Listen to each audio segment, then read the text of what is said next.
Bom dia a todos e todas. Meu nome é Juliana, serei a mestre de cerimônias deste evento. Tenho cabelos longos, castanhos, estou vestindo uma blusa preta, sobreposta com um blazer vermelho. Estou atrás de um púlpito de madeira, localizado no auditório do Centro de Convenções da Unicamp. Iniciamos neste momento a mesa de abertura do 7º Seminário de Educação Brasileira, com o tema A Educação como um Direito, enfrentando as desigualdades em diferentes tempos, dimensões e territórios. O evento é promovido pelo SEDES, Centro de Estudos, Educação e Sociedade, vinculado à Faculdade de Educação da Unicamp, com o apoio do CNPq, Conselho Nacional de Desenvolvimento Científico e Tecnológico, e da CAPES, Coordenação de Aperfeiçoamento de Pessoal de Nível Superior.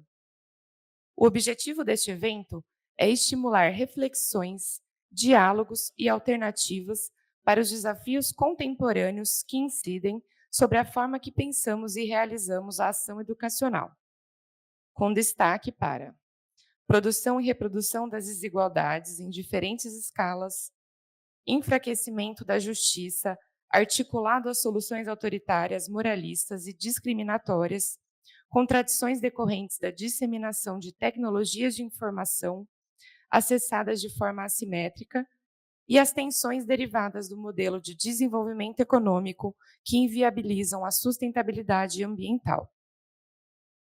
A organização do evento agradece ao CNPq, à CAPES, ao Grupo de Estudos e Pesquisas em Políticas Educacionais, GREP, à Faculdade de Educação da Unicamp e ao Centro de Convenções da Unicamp pelo apoio para a realização deste seminário. Também agradece aos convidados que participarão da programação e ao público que está acompanhando o evento presencialmente. E agora, para compor a mesa diretiva, convidamos professor doutor Fernando Antônio Santos Coelho, pró-reitor de Extensão, Esporte e Cultura da Unicamp, nesta ocasião representando o magnífico reitor da Unicamp, professor doutor Antônio José de Almeida Meirelles.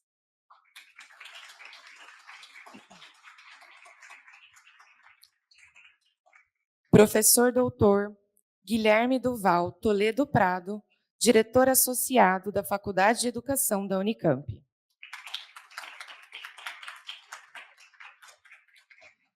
Professora doutora Cristiane Machado, coordenadora do Programa de Pós-Graduação em Educação da Unicamp.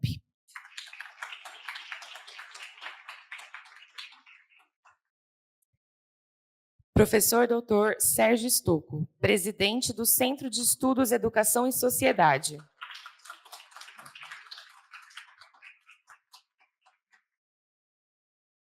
Professora doutora Ivani Pino, presidenta honorária do Centro de Estudos Educação e Sociedade.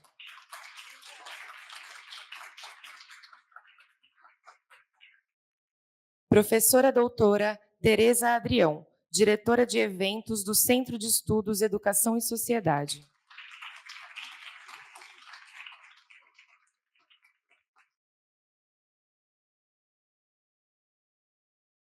Por gentileza, podem se sentar.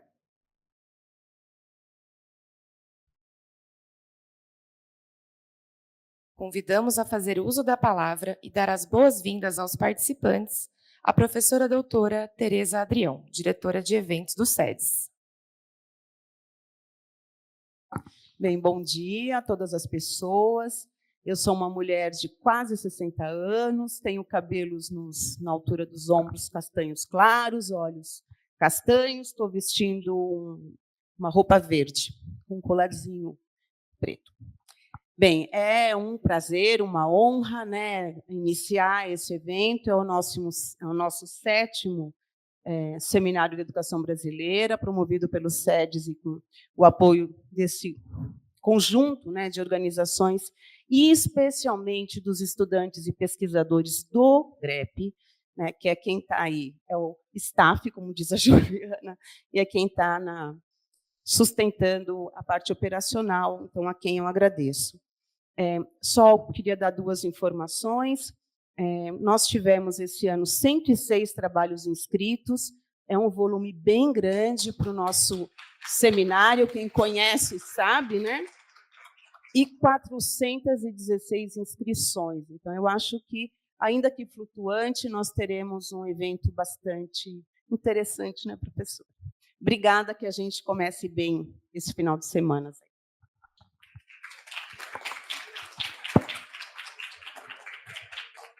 Convidamos a fazer uso da palavra professora doutora Ivani Pino, presidenta honorária do SEDES. Bom dia a todos os presentes, colegas, professores e professoras e associados do SEDES. Hoje é um prazer enorme de estar aqui junto com vocês, comemorando e participando de mais uma organização importante, que é um seminário de educação brasileira. Me traz a lembrança muitas situações importantes e significativas para a nossa educação brasileira, como, por exemplo, as conferências brasileiras de educação, e olhando para vocês, eu me situo muito naquele tempo em que elas eram vividas e que a gente conseguia dar as orientações para a nossa educação brasileira. Eu espero que nós tenhamos excelentes momentos de trabalho em conjunto e que sejam muito construtivos para a nossa educação brasileira. Obrigada.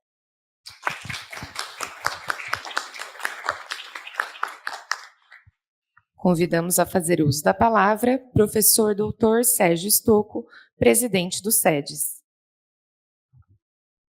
Bom dia a todos e todas, uma alegria, né? Uma satisfação estar com vocês aqui, mais um seminário da educação brasileira, mesmo com tantas dificuldades, né? Do financiamento, da organização, da proposta de produzir ciência no país, né? O tema do seminário desse ano fala do direito à educação, né? Então, a educação como direito é curioso, né? Que depois de 46 anos, né, o SEDES fez o seu primeiro seminário lá em 1978, a gente ainda tem que anunciar, né, solicitar, reivindicar que a gente tenha uma defesa constante, contínua, necessária do direito à educação. Então, isso, por um lado, nos assusta, né, tanto pelas políticas. Nesse momento, por exemplo, possivelmente lá na Câmara de Educação do Senado está se votando o novo ensino médio, né? Com várias dificuldades. O SEDES participou de forma extensiva dessas discussões. Temos as dificuldades aqui reunidas entre educadores, né? Das diretrizes de formação de educadores, que recentemente foram aprovadas no MEC. E tem o desafio do Plano Nacional de Educação, que nós vamos tratar também durante esse seminário sobre isso, e que nós temos percebido, né, apesar da CONAI muito exitosa que fizemos em janeiro desse ano, também está sob ataques, né? Então, o que a gente viu na última semana sobre o projeto de aborto é um pouco a síntese do que nós temos vivido em relação às desigualdades. E o seminário se propõe a discutir esse direito à educação pensando essas diferentes desigualdades, né? Tanto do ponto de vista temporal, como do ponto de vista territorial, como do ponto de vista das dimensões, né? Não é possível pensar a democracia num país que é racista, que é violento, que é misógino, que é machista, né, que é capacitista. Então, nós temos muita coisa a construir como educadores. E gostaria de deixar, por fim, uma palavra de homenagem, né? Estamos aqui com a professora Ivani, né, que é fundadora do SEDES, o professor Guilherme, né, sempre apoiador, a professora Cristiane também já foi diretora do SEDES, a professora Tereza, e vários que eu estou vendo aqui, né, no auditório, né, a professora Dirce, a professora Adriana, né, a professora Luana, a professora André, que são todos partícipes dessa história, né? É uma história que, como qualquer educador, né, lembrando o João do Cabral de Melo Neto, né, é uma educação pela pedra, né, então é dura, é difícil, é desafiadora, mas sempre com alegria, né? Estou lembrando aqui agora da Lisete Arelara, né? É uma luta sempre com alegria e é uma luta também com muita esperança, lembrando do Paulo Freire, que também Lisete e Paulo Freire fizeram parte da história do SEDES, né? Então, a gente só agradece a presença de vocês e conta que a gente tenha um excelente seminário. Muito obrigado.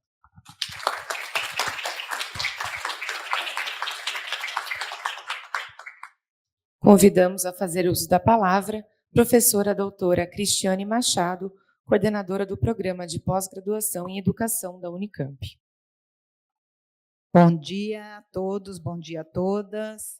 Cumprimento os colegas da mesa, as colegas da mesa, na pessoa da professora Ivani. Cumprimento todos e todas presentes. É uma satisfação, uma alegria muito grande estar aqui hoje, na abertura do 7º Seminário de Educação Brasileira, de ter feito parte da direção do SEDES, né, dessa história do SEDES, mas também da história de luta do SEDES, a história de resistência do SEDES, que tem como ícone dessa luta, dessa resistência, a organização dos seminários de educação brasileira. Então, eu cumprimento o SEDES por essa iniciativa, cumprimento a organização de todos e todas aqui, que eu sei que foram esforços mútuos, esforços constantes para que nós chegássemos aqui nesse evento. Então, eu cumprimento essa organização. Também cumprimento o debate proposto de educação como direito, né? E ressaltando a questão da desigualdade nesse debate. Não dá para a gente pensar na educação como direito se a gente não discutir as desigualdades que cada vez mais apartam o direito à educação de todos e todas na nossa sociedade. Então, é um debate muito importante, é um debate que nós não precisaríamos estar fazendo ainda em 2024, como disse o Sérgio, né? Mas é um debate necessário que a gente reconhece que precisamos fazer e temos evidências do nosso cotidiano que precisamos fazer. Então, cumprimento o SEDES pela organização, cumprimento o SEDES pelo tema do debate, pelas organizações das mesas, que com certeza trarão reflexões profícuas para que a gente possa pensar em formas de enfrentar as desigualdades e caminhar cada vez mais na ampliação da educação como direito. Então, parabéns a todos e todas e um excelente debate para nós nesses 3 dias. Muito obrigada.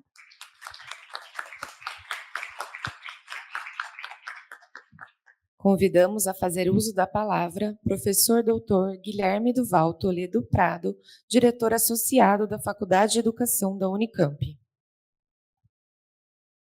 Bom, queria, antes de mais nada, começar a fazer minha autodescrição, né? Eu sou um homem branco, calvo, barbudo, estou usando uma camisa branca e com listras roxas e manga comprida.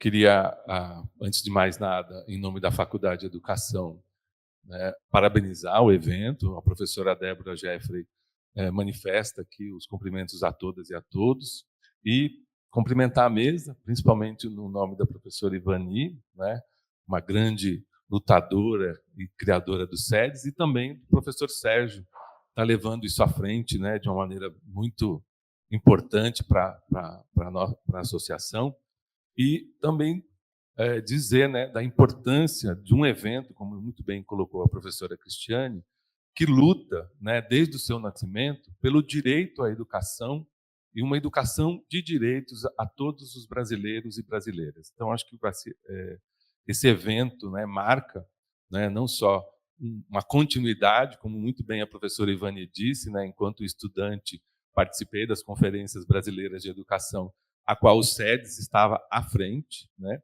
e é muito importante também sinalizar, como o Sérgio colocou, a presença do SEDES nas diferentes conferências nacionais que lutam, né, como ele colocou, pelo direito à educação ainda se fazer nesse momento. Então, acho que é importante a gente enaltecer um evento como esse e que, né, como eu dei uma olhada, não só nas comunicações, mas também nos diferentes momentos do evento, como que isso é importante para também espraiar para a educação pública, né, para as escolas, para as professoras e professores e os profissionais da educação, e um evento como esse também continuar lutando, porque isso não acabou, né, por uma formação de professoras e profissionais da educação que seja garantidor do direito à educação das crianças pequenas, dos jovens e também dos adultos. Então, parabenizar, a gente tem muito orgulho, né, enquanto na Faculdade de Educação, de poder sediar, né, e dar apoio a um evento com essa qualidade.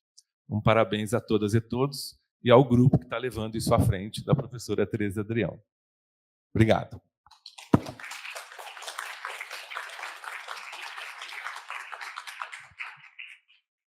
Convidamos a fazer uso da palavra professor doutor Fernando Antônio Santos Coelho, pró-reitor de Extensão, Esporte e Cultura da Unicamp, nesta ocasião representando o magnífico reitor da Unicamp, professor doutor Antônio José de Almeida Meirelles. Bom dia a todos e todas. Eu vou começar fazendo a minha autodescrição. Eu sou um homem negro, calvo, com cabelos que restaram brancos. Eu porto um óculos de tonalidade preta. Hoje estou usando uma gravata creme e um casaco azul marinho, sentado numa mesa que está com uma toalha grená, atrás de um palco que é todo emadeirado. Para mim é realmente um enorme prazer, e em nome do professor Antônio José, eu dou as boas-vindas a todos vocês. É um enorme prazer, e eu vou começar a fazer os meus cumprimentos. Aí eu vou inverter um pouquinho a ordem e vou começar meus cumprimentos para a professora Ivani. Vai os meus cumprimentos e a minha homenagem por tudo que a senhora significa para a educação brasileira, para a Faculdade de Educação. Depois eu cumprimento o professor Guilherme, e em nome do professor Guilherme também toda a comunidade da Faculdade de Educação, a professora Cristiane Machado, da pós-graduação, o professor Sérgio Stocco, que é o presidente do Centro de Estudos de Educação, e a professora Tereza Durão, que é a diretora de eventos do Centro. Eu vou também fazer uma pequena descrição do protocolo para cumprimentar a professora Dirce Zan, que está sentada na plateia, ex-diretora da Faculdade de Educação, e o meu querido André, que, em nome dos dois, eu cumprimento toda a comunidade de professores, pesquisadores e todas as pessoas envolvidas num ambiente de educação que é fundamental para o país. Eu acho que um evento desse tipo é um evento fundamental. Ele é sempre fundamental, porque a educação é uma luta diária, constante. Ela não deveria ser. Mas, infelizmente, a gente tem que o tempo todo conviver com isso. E eu fico pensando, quando estou sentado aqui, na época que eu era mais jovem, né? Isso faz muito tempo, estou falando da década de 60, final dos anos 60, em que a gente tinha as escolas públicas, em que essas escolas públicas tinham uma educação, que era uma educação que todo mundo tinha acesso, que a gente, na verdade, convivia com todas as classes sociais dentro de uma escola pública, e que a gente tinha na figura da professora alguém de destaque na sociedade, e que a gente, na verdade, idolatrava. Ao longo do tempo, a gente vê realmente que esse processo vem se degradando cada vez mais, e a partir do momento em que se entendeu, e infelizmente se entendeu, que a educação é alguma coisa que pode ser vendida, a gente, na verdade, vem constantemente num processo de desmantelamento, sobretudo daquilo que é público. O público, na verdade, é a forma como que a gente tem de fazer, de igualar, de garantir que a gente realmente forme pessoas que são realmente importantes para qualquer país. Então, um projeto de educação é fundamental. Quando a gente volta, por exemplo, na França, na época napoleônica, a sociedade, a burguesia francesa daquela época já tinha feito um grande acordo nacional de garantir educação de qualidade para todo mundo. Infelizmente, ao longo da nossa vida como país, isso nunca aconteceu claramente. E a educação sempre, o tempo todo, entra governos, sai governos, alguns apoiam, outros não. E hoje, infelizmente, a gente tem vivido situações em que a educação é cada vez mais, digamos assim, sacudida, mas sacudida num sentido ruim. São pessoas fazendo tentativas de criar mecanismos novos de educação, pessoas que passam o tempo todo fazendo numerologia para dizer que isso é uma forma de ver qualidade da educação. Enfim, é um verdadeiro barbárie, né? E essa barbárie é também transformada em tudo isso que a gente vê recentemente, de até pessoas que fazem parte da comunidade do país, que nos representam, ou pelo menos dizem que nos representam, caminhar para a barbárie de tratar a mulher como coisificação. Então, é realmente terrível. Eu acho que a educação é uma forma de redenção, dessa barbárie. Então, eu fico muito contente e eu realmente gostaria de deixar as minhas homenagens, agora como cidadão, como professor dessa casa e como membro da administração superior, deixar as minhas homenagens a cada um de vocês, todos vocês, pela luta diária, pela dedicação que vocês fazem e é parte do trabalho de cada um de vocês todos os dias. A gente sabe também, como professor, que esse é um trabalho árduo, é um trabalho de resiliência, é um trabalho que a gente precisa o tempo todo estar dedicado e sempre nos reinventar, mas é um trabalho magnífico. Ele, na verdade, no meu entender, aquilo que justifica qualquer nação. Tudo passa pela educação. É a história do homem e isso realmente fica muito claro. E pessoas que fazem isso, que se dedicam a isso, precisam sempre serem homenageadas. Então, a minha homenagem à professora Ivani, eu também estendo a todos vocês e desejo a vocês um excelente evento. Eu tenho certeza que é um momento de grande discussão. Eu acho que a Unicamp, nesse momento, por meio do SEDES, ela, na verdade, está fazendo aquilo que é função de uma universidade pública de referência como a nossa. Entrar na discussão, fazer propostas de política pública e, a partir da participação intensa nesse processo, caminhar para fortalecer e também caminhar para indicar mudanças e contribuir de forma efetiva para que essas mudanças possam acontecer. Então, parabéns a todos, parabéns pelo evento, e eu desejo 3 dias de grande sucesso, de discussão intensa, que eu tenho certeza que vai dar origem a resultados que certamente daqui a pouco nós vamos poder colher, e, sobretudo, resultados que possam influenciar as pessoas que são gestores que tomam posições e decisões numa esfera de tanta importância como a educação. Parabéns, gente, e muito feliz sucesso, um grande evento para todos vocês, e um bom dia de trabalho.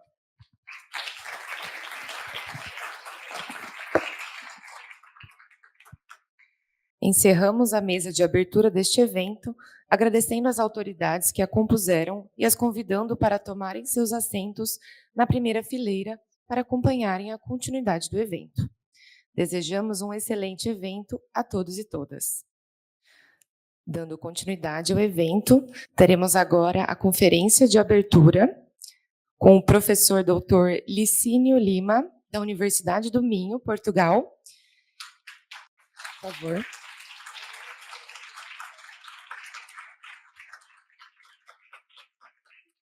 O comentarista mediador da conferência será o professor Dr. Pedro Laudinor Gorgin, do SEDES Unicamp.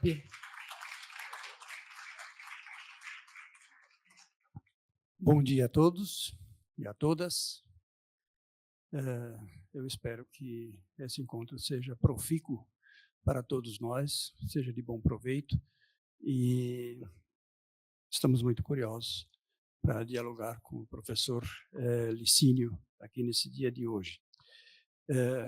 Tem umas formalidades aqui. Eu, em primeiro lugar, devo me apresentar figurativamente.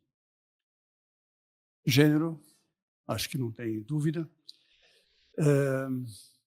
Cor da pele, também não, clara.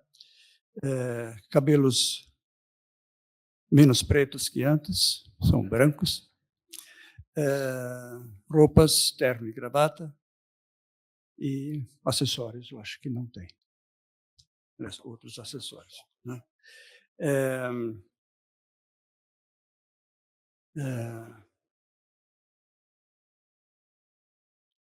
Devo apresentar o professor Licínio agora.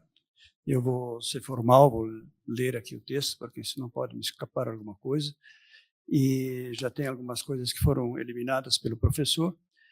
Então, o professor Licínio Lima é doutor em educação, na especialidade de organização e administração escolar, e é agregado em sociologia da educação e administração educacional pela Universidade do Minho, onde leciona desde 1981 e é desde 1998 professor catedrático do Departamento de Ciências Sociais da Educação do Instituto de Educação daquela universidade, tendo sido diretor do departamento de 1991 a 2005 e tendo dirigido a unidade de educação de adultos de 1984 a 2004.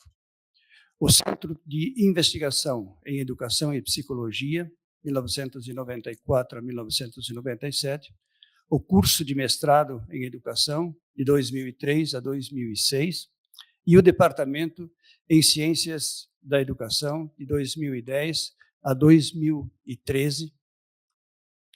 Foi ainda membro do Conselho Geral da Universidade do Minho, órgão colegial máximo de governo da instituição, de 2009 a 2017. Tem lecionado, entre outras disciplinas,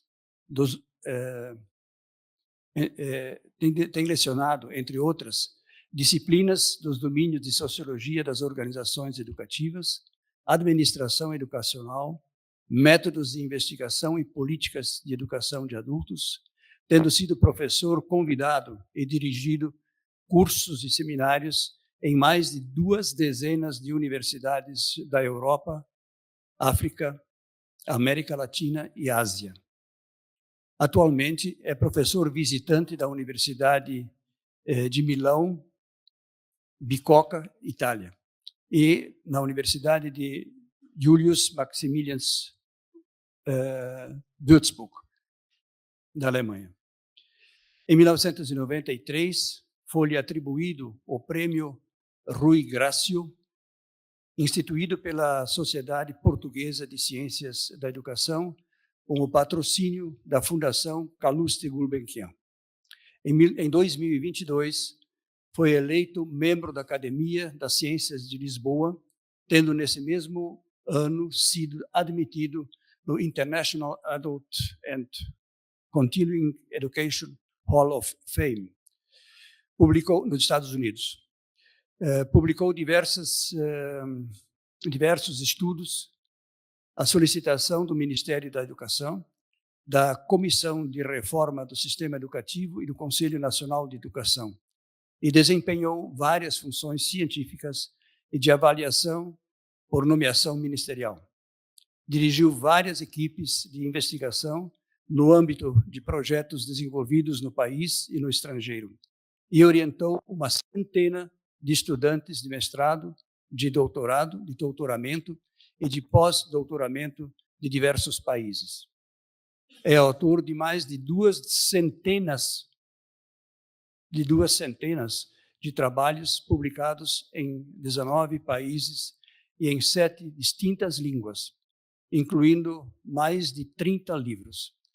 Então, esta é a apresentação do professor. Muito obrigado, professor Pedro, pelas palavras de apresentação. Quero, naturalmente, começar por tentar caracterizar-me, género masculino, branco, cabelos grisalhos, encaracolados, outrora castanhos,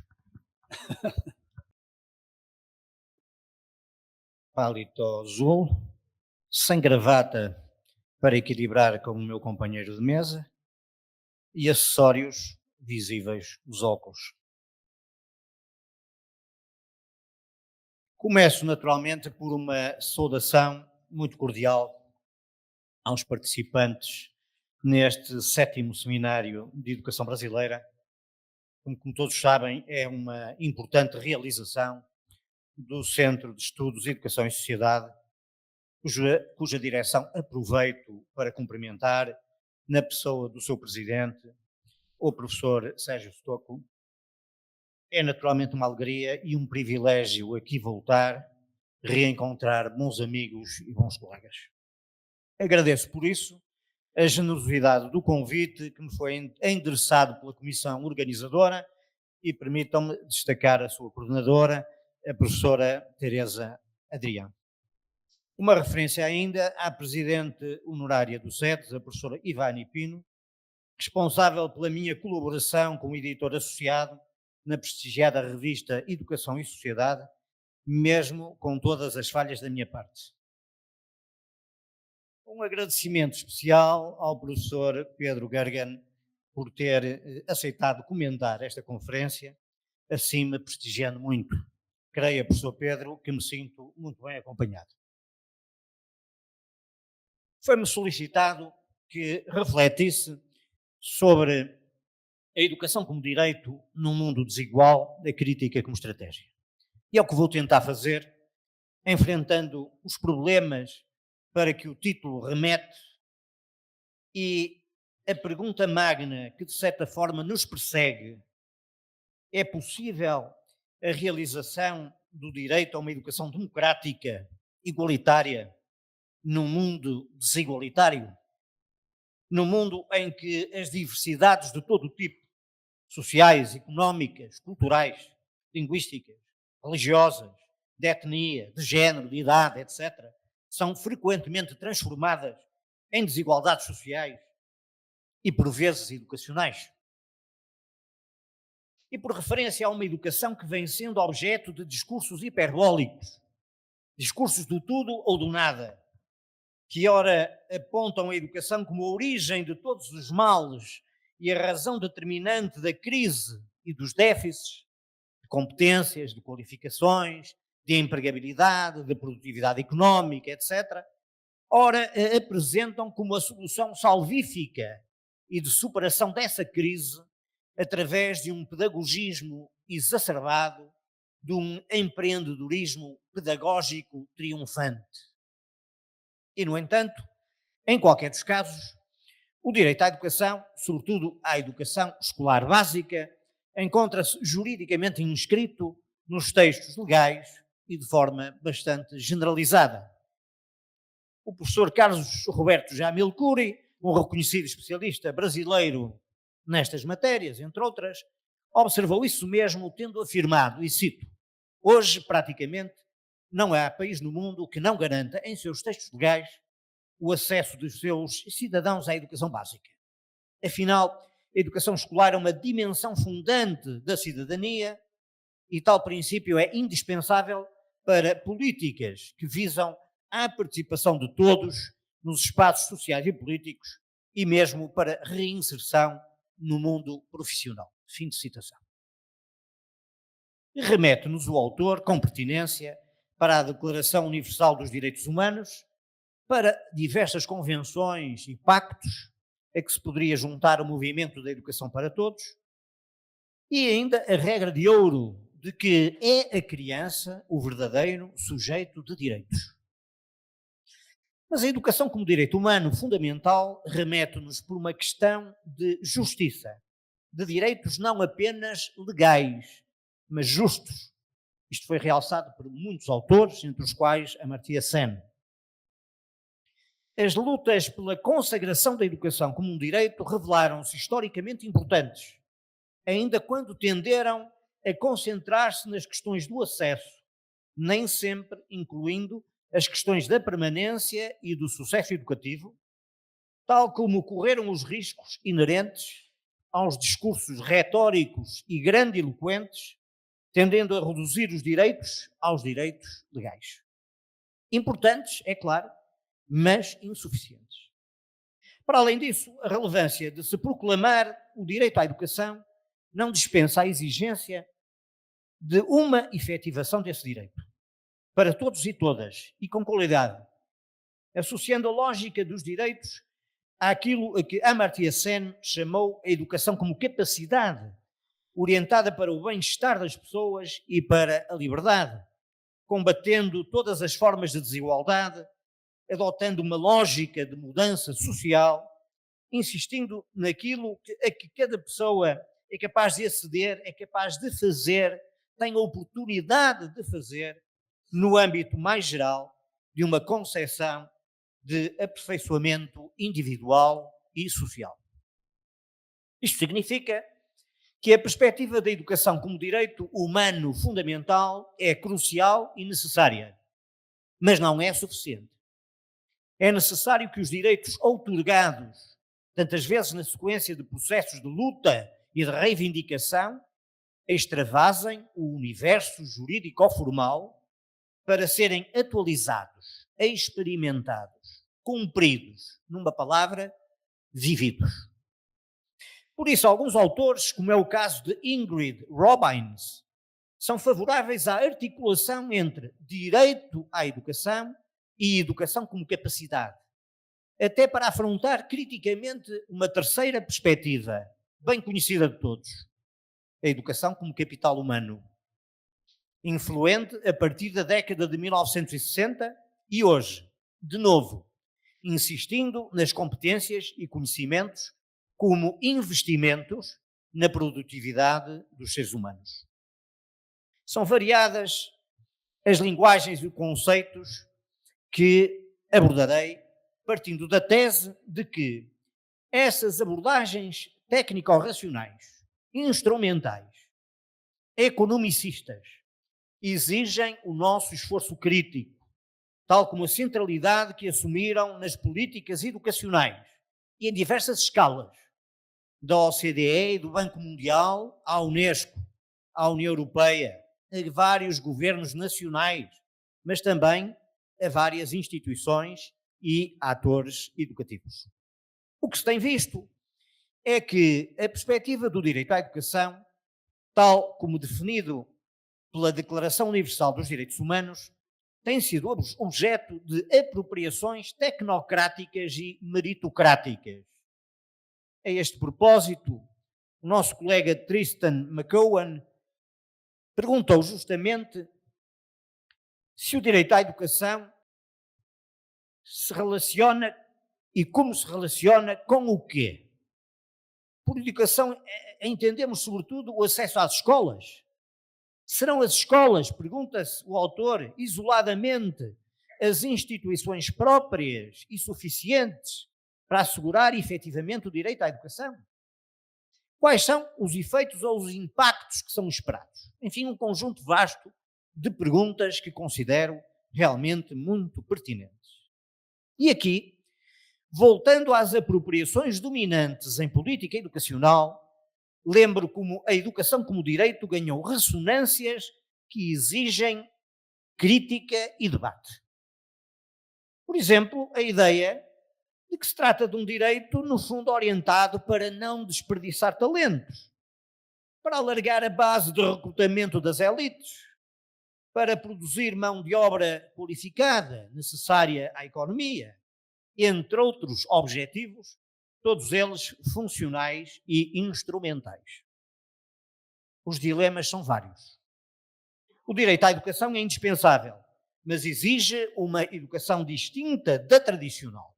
Uma educação não elitista, mas antes democrática, diversa, multicultural, isto é, uma educação como direito humano fundamental, não passível de ser subsumida por políticas de promoção e gestão de capital humano. O que significa que a generalização do acesso à educação é igualmente crucial e, no entanto, insuficiente. Sobretudo se não cuidar da democratização da organização, dos conteúdos, dos métodos, da avaliação, etc. E não me refiro apenas à escola, nem reduzo a educação à escolarização. Mas a democratização da educação, escolar e não escolar, em termos substantivos, exige outras políticas sociais democráticas, na economia e no trabalho, na saúde e na habitação, na seguridade social, etc. Sem as quais a tão propalada igualdade de oportunidades sucumbe ante uma chocante desigualdade de condições de partida. De condições de partida. Temos que refletir mais sobre esta matéria.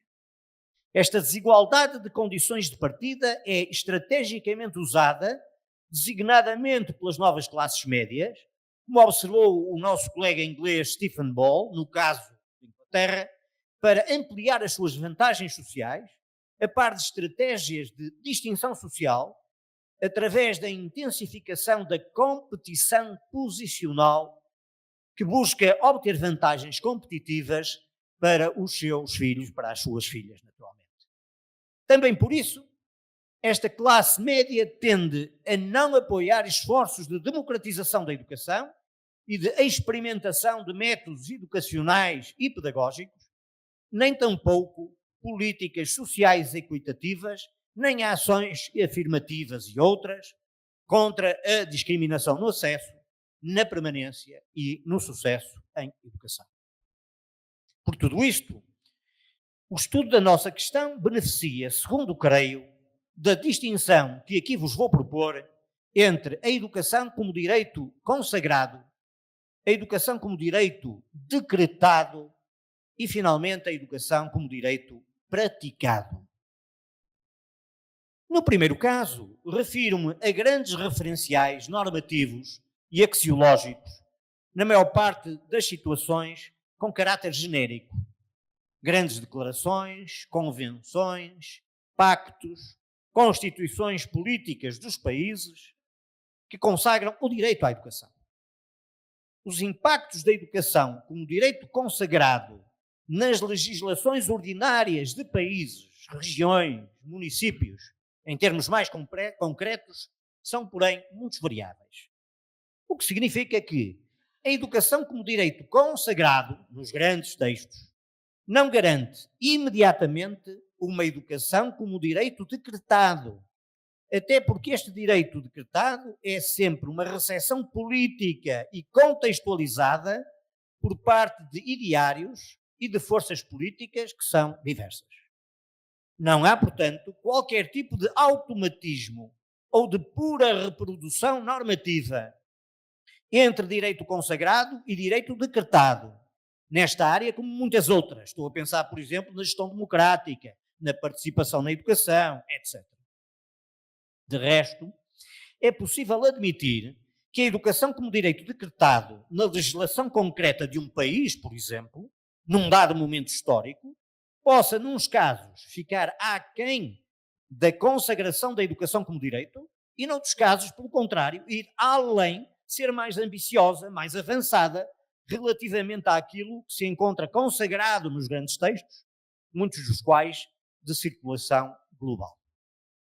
Esta matéria torna-se mais complexa quando compreendemos que, quer a educação como direito consagrado, quer a educação como direito decretado, numa darda ordem jurídica, por mais relevantes que sejam, e são, realmente, não garantem necessariamente a educação como direito praticado. Refiro-me já não apenas às grandes orientações normativas, consagradas e decretadas, mas sobretudo à prática efetiva, no plano da ação concreta, em contextos educativos, da educação como direito.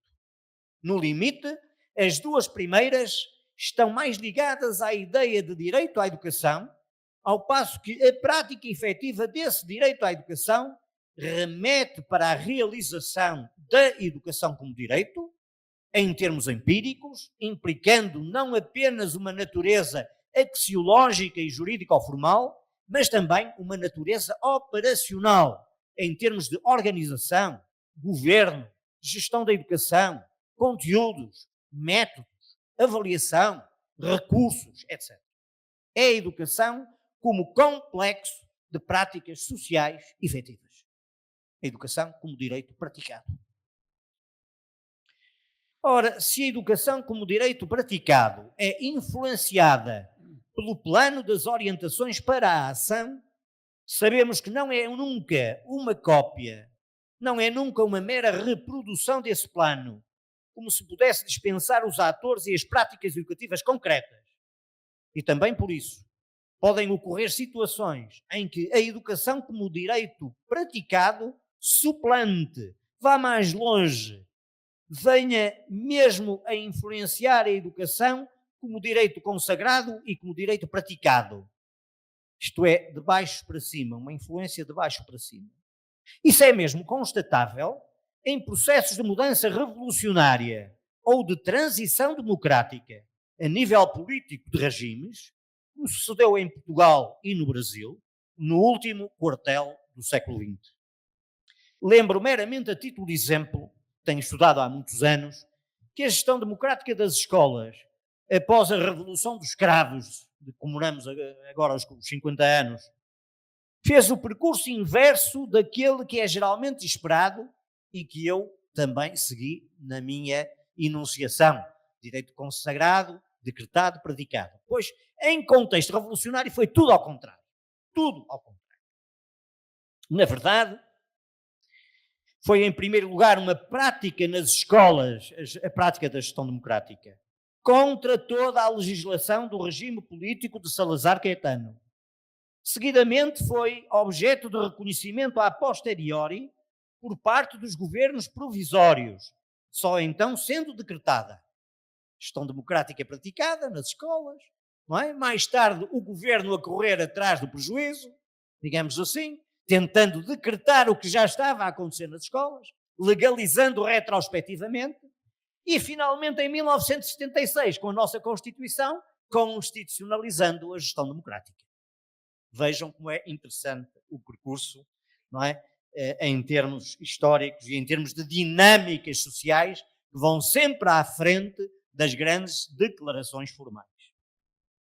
Sem perder de vista a distinção entre as possíveis articulações e desarticulações relativas entre as três categorias que acabei de propor, a educação como direito consagrado, como direito decretado e como direito praticado, é sobretudo a partir desta última que passarei a interrogar e a criticar as dificuldades, os obstáculos que se vêm colocando a uma prática efetiva do direito à educação. Prática que exige uma educação democrática no contexto de outras políticas sociais mais democráticas, igualitárias, justas, o que exige, naturalmente, o combate às desigualdades sociais e económicas. Porém, o contexto em que vivemos revela-se amplamente contraditório relativamente a uma educação democrática, à margem da qual não é pensável realizar uma educação como direito num mundo desigual. Nas primeiras páginas do seu livro intitulado A Tirania do Mérito, o filósofo norte-americano Michael Sandel escreveu, cito, estes são tempos perigosos para a democracia. E com efeito, o ideal de bem comum tem sido desvitalizado. A xenofobia e o racismo são fenómenos crescentes. O populismo nacionalista e os partidos da extrema-direita triunfam em vários contextos. As desigualdades sociais aumentam. As crises climática e pandémica mostram com clareza como os impactos são globais, afetando todos e todas, não é? Os cidadãos e as cidadãs, mas de formas radicalmente desiguais. Hoje, o projeto de uma educação democrática, incluindo necessariamente a educação como direito praticado, a democratização dos conteúdos, dos processos pedagógicos, das formas de avaliação, do governo e da gestão em direção ao seu autogoverno, é não apenas um objetivo crucial de uma política educativa democrática. Ele é também um projeto em crise. Um projeto em crise no contexto de várias organizações internacionais e supranacionais, aparentemente secundarizado por objetivos económicos relativamente aos quais a educação assume uma feição instrumental. A própria democracia cognitiva é, de certa forma, contrariada pelo regresso a teorias elitistas que se satisfazem com a democracia formal e procedimental, com o governo pelos especialistas e pelos números, concedendo protagonismo aos peritos e ao exercício de uma peritocracia. Tem sido debatido muito, não é? Mais pelos filósofos políticos até, e pela ciência política, esta peritocracia como grande desafio à democracia. Compreender criticamente os processos que vêm conduzindo a uma astenia democrática, a uma orientação instrumental e tecnocrática, baseada num pretenso consenso cognitivo, científico ou pericial, transformando-a numa ferramenta de engenharia social, orientada para a gestão das crises, numa espécie de terapia, é uma agenda de investigação indeclinável. A menos que se insista em domesticar, como diria Paulo Freire, o potencial crítico da educação, sob uma pós-democracia que o autor inglês Colin Crouch vê como projetada a partir da empresa enquanto arquétipo como modelo institucional. Uma pós-democracia que há muito foi definida por Jacques Rancière como a prática consensual do apagamento das formas do agir democrático, ou como uma democracia consensual em estado idílico e com um conteúdo evanescente, uma crítica poderosa por parte de Jacques Rancière. A educação como direito praticado exige, no caso da educação escolar, uma escola pública de massas, democrática, contexto em que as diversidades sociais deixam de ser consideradas como um problema para passarem a ser admitidas como uma solução. Uma solução em termos de reconhecimento, de expressão, de diálogo, de novas políticas sociais distributivas e de combate a todas as desigualdades sociais baseadas em diversidades usadas para discriminar alguém. O ideal de uma escola democrática, multicultural, exigirá profundas transformações na organização e no governo das instituições, no currículo, na pedagogia, na didática e, obviamente, seguramente, na avaliação. A propósito da avaliação, Bernard Charlot, há relativamente pouco tempo, observou que, para ser possível virmos a construir uma pedagogia contemporânea, que, segundo ele, não temos, embora nos faça muita falta, através da qual a educação se assuma como uma forma de enfrentar a barbárie, será necessário, diz ele, começar pelo começo, começar por um primeiro ato. Vou citar as suas palavras. O primeiro ato, diz Bernard Charlot, é um ato de ruptura a ser levada a cabo, é uma ruptura radical, uma recusa radical das atuais formas de avaliação, que são hoje a chave do sistema educacional, porque lhe impõem a lógica da concorrência generalizada. É por isso que a avaliação, nas suas relações com a meritocracia, a competitividade, os padrões, a indiferença às diferenças, exige uma especial atenção crítica da nossa parte. Com efeito, há muito tempo já que Theodor Adorno tinha insistido em que a competição era uma prática contrária a uma educação humana. Antes dele, já o velho John Dewey, nos Estados Unidos da América, havia observado que os resultados escolares obtidos pelos alunos, embora importantes, não eram mais do que subprodutos da educação. Em termos mais gerais, Ricardo Petrella insistiu na necessidade de substituir a rivalidade pelo bem comum, pela solidariedade e pela cooperação, como se espera, aliás, de uma democracia. E Stéphane Hessel e Edgar Morin foram ainda mais longe, propondo mesmo a descompetitivização da sociedade e uma educação não sobreadaptada aos imperativos da economia capitalista.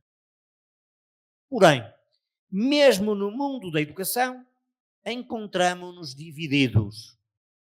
Divididos entre democratização e remerocratização. Divididos entre a diversidade sociocultural dos alunos e alunas e a estandardização monocultural da avaliação. Divididos entre a autonomia pedagógica das e dos professores e as práticas recentralizadas e de controlo remoto por parte das autoridades políticas e escolares. Divididos entre inclusão e competitividade, de que resulta frequentemente na feliz expressão da nossa colega Acácia Coenzer, uma inclusão excludente. Divididos, enfim, entre uma educação integral do ser humano e a produção de capital humano. Em suma, encontramos-nos em processo de transição de uma pedagogia democrática nunca inteiramente realizada nem inteiramente sucedida, para uma pedagogia contra o outro e a outra, condicionada pelas pressões para a performatividade. Portanto, uma pedagogia empreendedorista, competitiva, seletiva, tecnocrática, meritocrática, enfim, uma pedagogia potencialmente desumanizadora e, eventualmente, alienante. E assim, nos discursos políticos sobre a educação, uma nova linguagem emergiu, de forma aparentemente consensual e naturalizada. Qualidade e excelência, melhores práticas e evidências, competências e qualificações, liderança e recursos humanos, competitividade e produtividade. Trata-se, em geral, de conceitos com baixa densidade teórica e externos ao campo da educação, configurando a hegemonia de uma ideologia pós-pedagógica, tecnocrática, que tende a romper com o conceito de educação em termos democráticos. É neste contexto que o processo de alunização das crianças, dos jovens e dos adultos em formação representa uma espécie de homogeneizador institucional e estatutário, a partir do qual toda a comparação e diferenciação socioeducativa se tornaria legítima.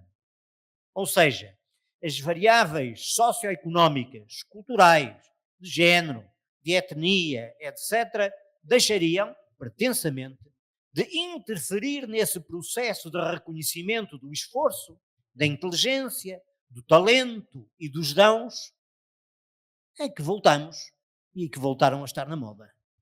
E aqui chegamos às derivas meritocráticas, que ganham relevo na educação pública, atualmente, impondo uma educação contábil, mensurável, competitiva, que é um dos maiores obstáculos a uma educação como direito praticado.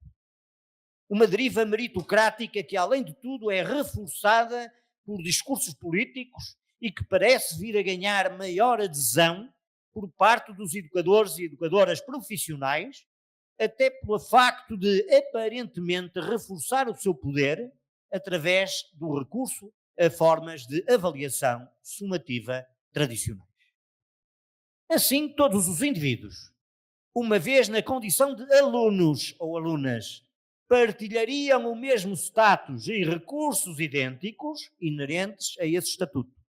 Partiriam da mesma posição institucional, lutariam com idênticas armas e estratégias para, através do seu esforço individual, atingir potencialmente os resultados mais notáveis. Como se não existissem distorções do mérito académico, ignorando que a corrida meritocrática começa desde posições de partida não meritocráticas. Ou seja, ignorando que essa corrida não é justa, pois o critério de justiça é violado pelo regime meritocrático. Ignorando-se as classes sociais, passa a ser possível concentrar toda a atenção no aluno, individualmente, como se cada um ou cada uma pudesse ser, de certa forma, libertado da sua classe social de origem através de uma igualdade de oportunidades todo-poderosa. Uma igualdade de oportunidades formal, que legitimaria o insucesso e a posição inferior no futuro. Ou, como observou Young em 1958, uma igualdade de oportunidades para ser desigual. No final, os sucedidos ficarão convencidos de que mereceram o seu êxito e os fracassados ficarão igualmente convencidos de que mereceram fracassar, passando a interiorizar a culpa pelo facto de terem respondido à pretensa igualdade de oportunidades através da desigualdade grosseira de resultados. Claro, o mérito implica o demérito, tal como a recompensa pressupõe a indiferença ou a punição. E a excelência não faz qualquer sentido sem a mediocridade. Estamos perante a introdução de um princípio reformador, típico das ideologias da nova gestão pública e da nova governança, com impactos nas escolas, no trabalho dos alunos e dos professores e professoras, através de novos mecanismos de controlo pelos resultados, de competitividade entre turmas, classes, escolas, sistemas escolares ou de ensino, de novas formas de organização das escolas e das suas lideranças, através da performatividade competitiva. O reconhecimento do mérito e o trabalho para o atingir individualmente e para o fabricar institucionalmente assentam na introdução de novas formas de governação inspiradas no mundo dos negócios. Alguns autores falaram já da emergência de uma governação global pelo talento, congruente com a influência do neoliberalismo na educação, numa forma de meritocracia global que deixou o nacionalismo meritocrático para trás. Isto é, a meritocracia contemporânea, em contraste com o caráter distópico e a conotação pejorativa que lhe foram atribuídas por Michael Young no seu livro de 1958, onde critica as concepções individualistas, essencialistas e até eugenistas, deve ser dito, assumiria agora a condição de um ideal positivo, destacando a ambição pessoal, a inteligência, a competição como algo que deve ser encorajado logo a partir da escola, bem como a sua natureza puramente individual. A União Europeia fala a este propósito de moldar mentalidades empreendedoras. Moldar, se isto não é doutrinação.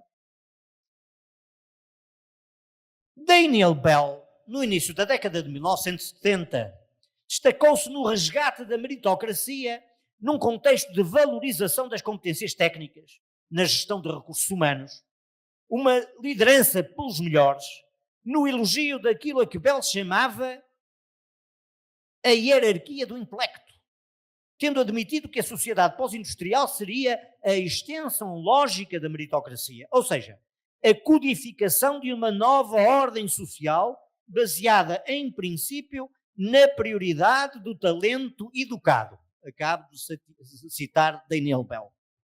Para ele, tratava-se de uma meritocracia justa, assente num novo princípio de estratificação social, de que resultaria uma autoridade merecida, palavras dele, autoridade merecida.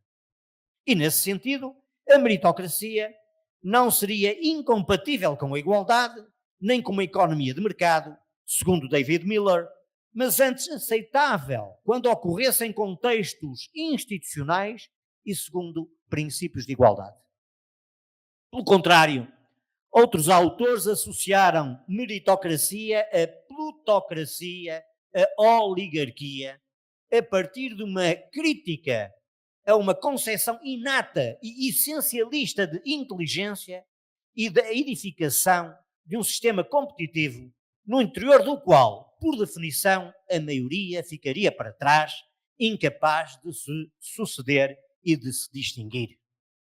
Conforme recordou Joe Litter, com base em exemplos retirados do caso inglês, foi especialmente a partir da década de 1990 que foram estabelecidas conexões privilegiadas entre meritocracia e neoliberalismo em educação, originando críticas diversas à unificação do ensino, ao sistema de concessão de bolsas de estudo, por exemplo, dando lugar aos discursos sobre empreendedorismo, empregabilidade, competitividade, mercadorização, privatização da educação, que são nossos conhecidos, naturalmente. Como pertinentemente afirmou, e perguntou até mais do que afirmou, o nosso colega francês, François Dubé, o que seria uma escola justa? Ser puramente meritocrática, com uma competição escolar entre alunos social e individualmente desiguais? E que, aliás, seria incapaz de diminuir as desigualdades? Ora, é exatamente aqui que emerge a crueldade do modelo meritocrático. Quando os vencidos não são considerados vítimas, mas antes os primeiros responsáveis pelo seu fracasso, tendo desaproveitado as oportunidades que a educação e a escola lhe teriam oferecido. E é por isso que Dubé se questiona, cito, o mérito é outra coisa, além da transformação da herança em virtude individual? E insistindo pergunta, se não somos responsáveis pelo nosso nascimento, como selo por nossos dons e aptidões. Conclui Dubé, após reflexão, que numa sociedade meritocrática o mérito pessoal é o único modo de construir desigualdades vistas como justas, isto é, desigualdades legítimas, o que, no entanto, não impedirá o regime meritocrático de produzir sempre mais vencidos do que vencedores. Segundo Sandel, na tirania do mérito, numa sociedade desigual, aqueles que aterram no topo querem acreditar que o seu sucesso é moralmente justificado. Numa sociedade meritocrática, isso significa que os vencedores devem acreditar que mereceram o seu sucesso com base no seu talento e no seu trabalho esforçado. No entanto, o mesmo autor, referindo-se ao ensino superior na América, afirma que ele é como um elevador num edifício, em que a maioria das pessoas entra pelo topo. A meritocracia é realmente uma ideologia que serve, sobretudo, os grupos de mais elevado status social e escolar, embora tenda a ser aceito pelos grupos de baixo status como possibilidade de mobilidade social futura no caso de bons desempenhos escolares, relação que hoje é bastante mais problemática, ou de justificação do seu lugar futuro na sociedade. Assim se legitimam as diferenças sociais, confirmando o papel de reprodução da escola há muito trabalhado por autores e em obras clássicas. Estou a pensar, estamos todos com certeza, em Pierre Bourdieu e Jean-Claude Passeron, na sua conhecida obra A Reprodução, de 1970. Em contexto meritocrático radical, sobre discursos e práticas por vezes semelhantes às da alta competição e respectivas metodologias de treino, frequentemente já realizadas fora e para além da escola, designadamente através de recursos privados, com os quais, em certas secretarias municipais de educação e em certas escolas públicas, parece conviver-se bastante bem, também não basta ser excelente, é preciso parecê-lo. E, mais importante ainda, fazer sabê-lo através de processos múltiplos, redundantes, iterativos. Ainda há poucas décadas, vistos como hiperbólicos e ostentatórios, trata-se agora de processos confirmatórios sucessivos, considerados indispensáveis de alimentar justiça, no sentido de celebrar o mérito. Tal como foi referido em vários discursos de diretores escolares portugueses que estudamos numa investigação recente.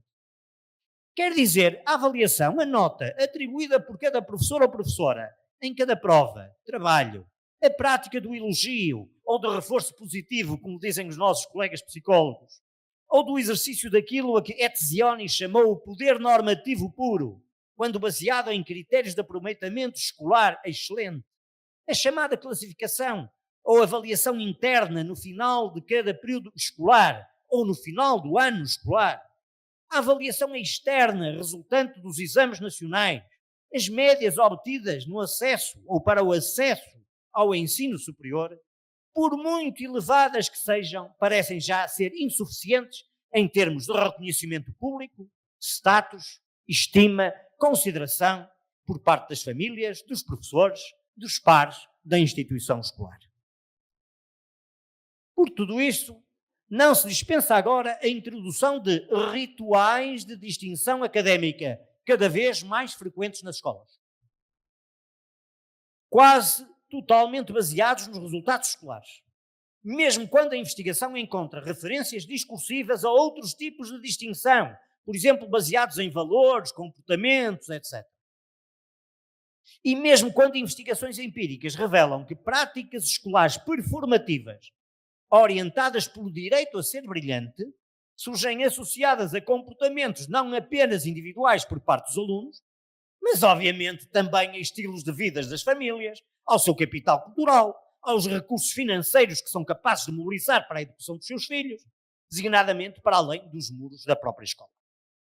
Pelo contrário, práticas parentais consideradas educacionalmente desqualificadas, práticas parentais culturalmente pobres, por vezes até consideradas moralmente duvidosas ou reprováveis, quase sempre, naturalmente, por referência aos valores da classe média, mas, no entanto, concebidas à margem, novamente, do conceito de classe social, sugerem estratégias de distanciamento ou exclusão sutil, ou ainda até a necessidade de uma espécie de reeducação dos progenitores, funcionalmente adaptada aos quesitos da produção de resultados escolares no seio da escola de excelência.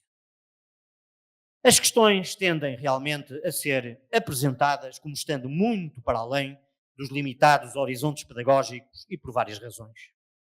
Recorde-se apenas como a competição por talentos na economia do conhecimento e da inovação contribui para reforçar a ideologia meritocrática e o combate ao desperdício do talento.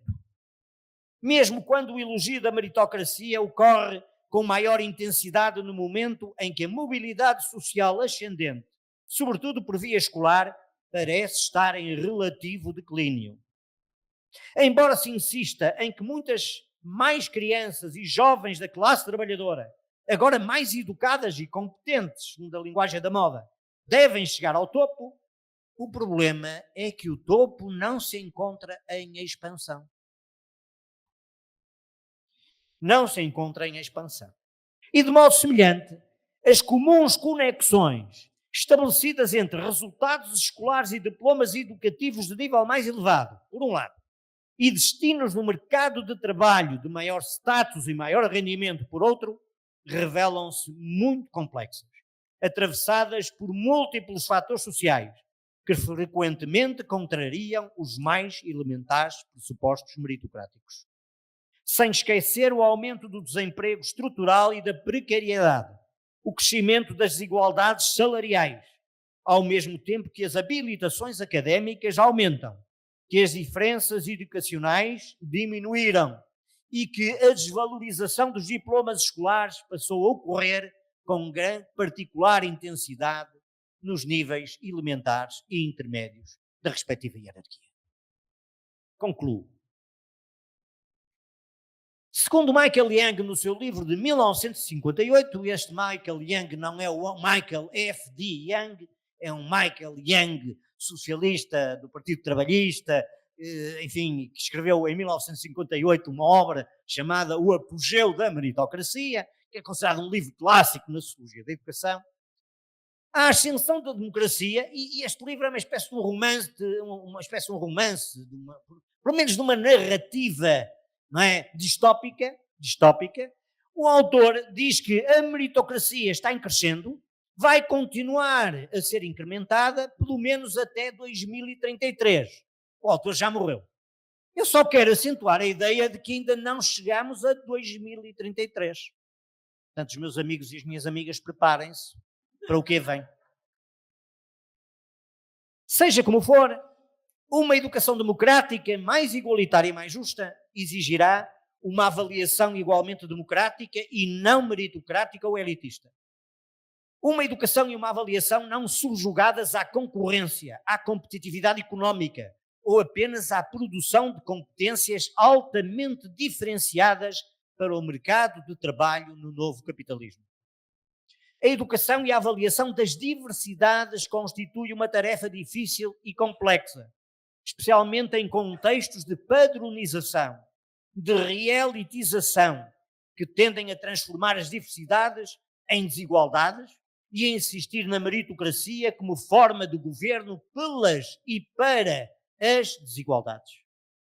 Como escreveu Michael Sandel, o ideal meritocrático não é um remédio para a desigualdade, é uma justificação para a desigualdade. Parece necessário reinventar a pedagogia democrática, revitalizando a pedagogia, hoje silenciada e em profunda crise de legitimidade. E, obviamente, revitalizar a democracia, atualmente em processo de profunda erosão, também nas organizações educativas, perante novas formas de governação que a dispensam ou que preferem optar por atalhos democráticos, preferem optar por mínimos democráticos e por soluções meramente formais. É urgente insistir na educação como direito efetivamente praticado, não apenas consagrado e decretado. tal como parece necessário incluir a formação cultural e ético-política na formação inicial e continuada de educadoras e educadores, professores e professoras, hoje manifestamente despolitizadas e tecnicizadas, estes tipos de formação inicial e continuada. De contrário, o governo das escolas, o currículo, a avaliação, tenderão a ser vistos como questões essencialmente técnicas, axiologicamente neutras, contábeis, despojadas da sua politicidade, o que mataria a pedagogia e mataria provavelmente também a democracia como forma de vida associativa, cito o velho Jean Dewey há mais de 100 anos, assente no diálogo e na participação por parte de cidadãos livres, educados através de práticas da liberdade, exercendo a sua autonomia e aprofundando o seu autogoverno. É neste contexto que o papel da crítica académica, socioeducativa, ético-política, se revela um papel incontornável, mesmo sabendo que ela não opera mudanças isoladamente nem imediatas, até mesmo entre educadoras e educadores.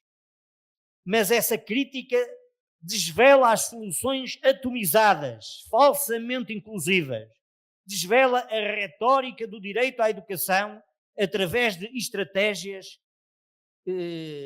socialmente diferenciadas, segmentadas, estratégias estigmatizantes. Ademais, revela que a educação faz parte do mundo e da vida, não sendo mera preparação para uma vida futura, o Dewey diria para um futuro remoto, era a expressão que eu utilizava, num mundo cuja desigualdade se quer, de forma obediente e bem ajustada, perpetuar, designadamente através da educação. Cabe-nos, naturalmente, estudar, pesquisar, agir, educar, ensinar e ser educado contra todos estes valores. Muito obrigado pela vossa atenção e paciência.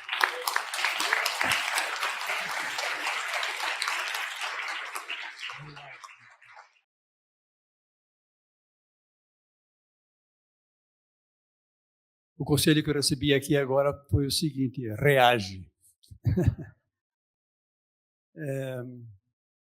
Eu não tive acesso ao texto que agora nos foi apresentado, por isso fica muito difícil eu fazer observações com relação, ter feito observações com relação ao texto que agora foi apresentado. Em primeiro lugar, eu gostaria de agradecer muito, sinceramente, essa lúcida análise da situação educacional na sociedade contemporânea, que realmente se vale, digamos, essa perspectiva para a Europa, né? A gente pode, e nós sabemos disso, imaginar como é do ponto de vista da nossa realidade, em que grande parte da educação é tratada como algo econômico, simplesmente, né?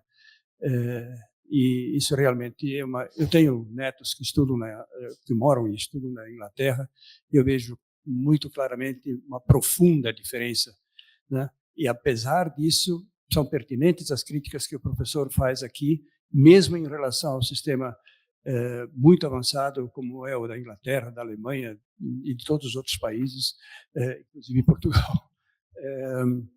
Então, more or less, né? Mas, sem dúvida, há uma diferença muito grande dos países europeus para um país como o nosso. Eu sempre gosto de dizer que, apesar das dificuldades que nós enfrentamos, nós temos fortes tendências também, ou esforços, para mudar essa situação da educação brasileira. E eu fiz aqui uma mágica, não sei se eu devo fazer, vocês podem me dizer. Eu escrevi um comentário, alguns comentários em relação ao texto que eu não tinha lido, né? Simplesmente porque eu não tinha o texto, né? Então, não sei se eu falo isso ou não falo, né? E de preferência são boas as discordâncias, não é? Eu gosto de uma pequena luta, portanto... Porque é um pouco, sei lá, um pouco engraçado. Eu vou me ater ao texto aqui para não me perder no tempo. Então, eu não vou me ater estritamente à tarefa de comentar diretamente a exposição do ilustre conferencista, mas fazer alguns comentários a meu juízo, se enquadram, de algum modo, no mesmo cenário pedagógico contemporâneo, a partir da exposição do nosso estimado conferencista, que conhece muito bem o cenário intelectual europeu e também o cenário intelectual brasileiro, né? Eu acho que é importante observar isso, porque ele não está simplesmente falando da Europa para nós, mas está falando também de nós para nós, porque o professor Licínio, visita muitas vezes o Brasil, né? E discute, debate com educadores intelectuais brasileiros, portanto, é um conhecedor também da situação da educação no Brasil, que, em termos, nossa situação em termos europeus é simplesmente escandalosa. Escandalosa. Bom, não me cabe fazer juízos, mas tomaria a liberdade de fazer algumas perguntas a um intelectual que conhece diversas realidades intelectuais e pedagógicas europeias, como a alemã, por exemplo, e também as sul-americanas. Para quem não sabe, professor Licínio é professor regular em universidades alemãs, né? Isso faz um diferencial, me parece, bastante significativo.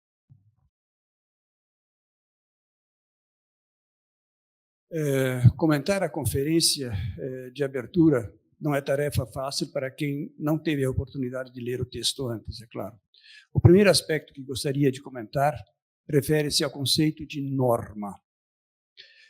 Temos aí um conceito que envolve um duplo sentido, ou seja, de um lado, o sentido da normalidade, o que é normal, né? E de outro, o conjunto de normas que regem a sociedade e regulamentam o comportamento das pessoas. Essa relevância se deve ao fato de vivermos hoje um momento histórico no qual não há mais regulação das aspirações e dos desejos pela norma ou por normas. Esta realidade indica que os desejos imediatos e culturalmente circunstanciados se sobrepõem, ou pelo menos podem sobrepor-se às normas vigentes.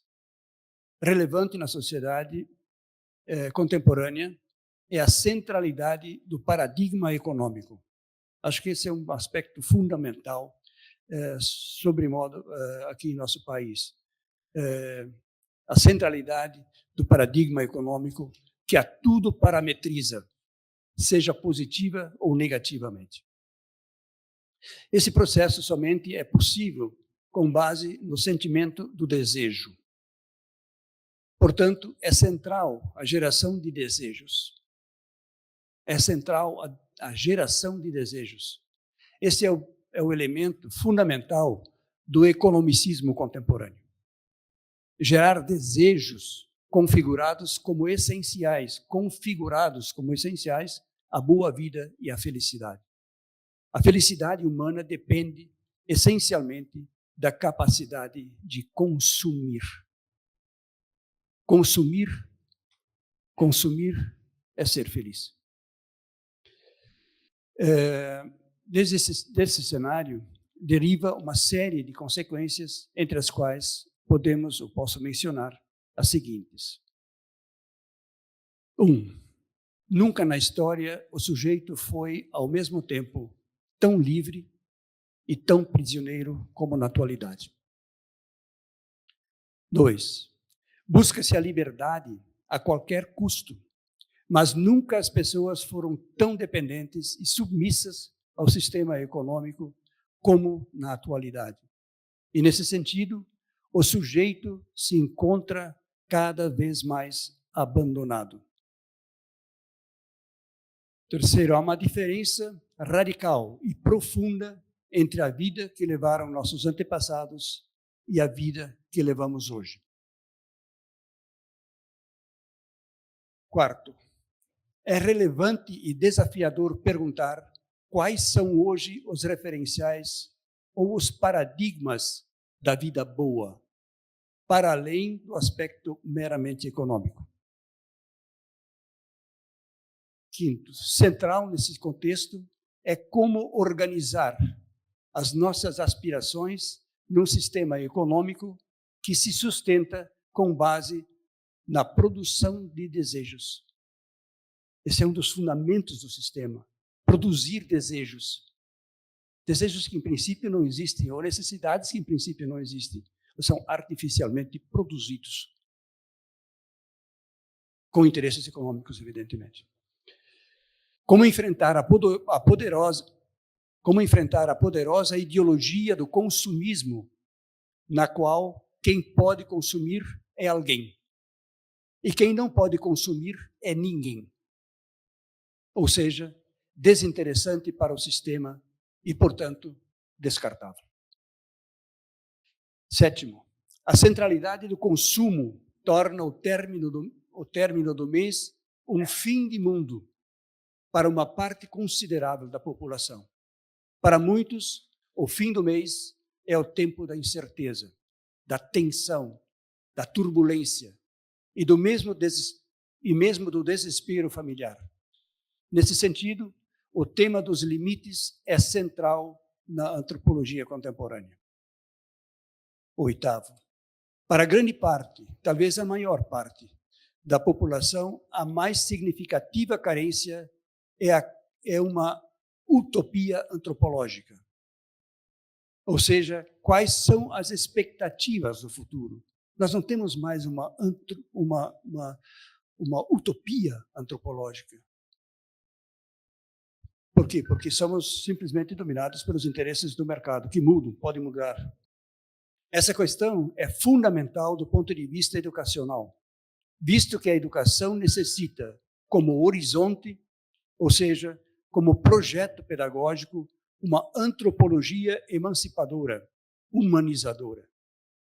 É uma carência antropológica profunda não poder sonhar com um mundo melhor e um mundo mais humano. A natureza humana, hoje idealizada no contexto economicista, é dual, ou seja, uns mandam, outros obedecem. E ainda existem os que não existem para o sistema econômico, ou pior, só existem para perturbar. 11º, usa-se a ideia de natureza humana para justificar os erros. Faz parte da natureza. Efetivamente, de um lado, o ser humano é magnífico, de outro, pode ser abominável. 12. Os cérebros humanos se estruturam num determinado contexto. Daí a grande questão contemporânea. Nossos cérebros se estruturam num contexto. Hoje o ser humano se constrói ou é construído para o sistema econômico. E isso vem se tornando endêmico. A educação que bem prepara as pessoas, os jovens, as crianças, para o sistema econômico é a melhor educação. 13º, a espécie humana se constrói como uma espécie de aventura da construção e reconstrução de si mesma e do mundo do qual faz parte. A grave questão hoje posta é o fato de o sistema econômico sustentar apenas os seres humanos que lhe são úteis. O resto poderia morrer tudo, seria bom para o sistema. Os demais são resto, marginalizado e menosprezado, que para a elite melhor seria se não existisse. Os seres humanos são qualificados pelo sistema econômico segundo critérios de utilidade ou inutilidade. 14º, para entender o ser humano, não basta referir-se apenas ao ser humano, pois ele é,